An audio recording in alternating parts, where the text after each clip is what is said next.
السلام علیکم ورحمۃ اللہ وبرکاتہ۔ حدیث نمبر 46، حضرت طلحہ بن عبید اللہ سے روایت ہے، وہ کہتے ہیں کہ نجد والوں میں سے ایک شخص نبی کریم صلی اللہ علیہ وسلم کے پاس آیا، سر پریشان یعنی بال بکھرے ہوئے تھے۔ ہم اس کی آواز کی بھنبھناہٹ سنتے تھے اور ہم سمجھ نہیں پا رہے تھے کہ وہ کیا کہہ رہا ہے، یہاں تک کہ وہ نزدیک آن پہنچا۔ جب معلوم ہوا کہ وہ اسلام کے بارے میں پوچھ رہا ہے، نبی کریم صلی اللہ علیہ وسلم نے فرمایا کہ اسلام دن رات میں 5 نمازیں پڑھنا ہے۔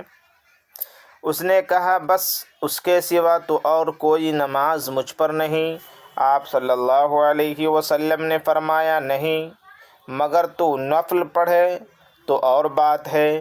یعنی نبی کریم صلی اللہ علیہ وسلم نے فرمایا، اور رمضان کے روزے رکھنا۔ اس نے کہا، اور تو کوئی روزہ مجھ پر نہیں۔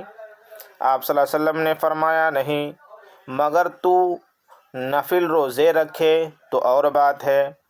طلحہ نے کہا، اور نبی کریم صلی اللہ علیہ وسلم اس سے زکوٰۃ کا بیان کیا۔ وہ کہنے لگا کہ بس اور کوئی صدقہ مجھ پر نہیں ہے۔ آپ صلی اللہ علیہ وسلم نے فرمایا، نہیں، مگر یہ کہ تو نفل صدقہ دے تو اور بات ہے۔ راوی نے کہا، پھر وہ شخص پیٹھ موڑ کر چلا، یوں کہتا جاتا تھا، قسم اللہ کی، نہ میں اس سے بڑھاؤں گا نہ گھٹاؤں گا۔ نبی کریم صلی اللہ علیہ وسلم نے فرمایا، اگر یہ سچا ہے تو اپنی مراد کو پہنچ گیا۔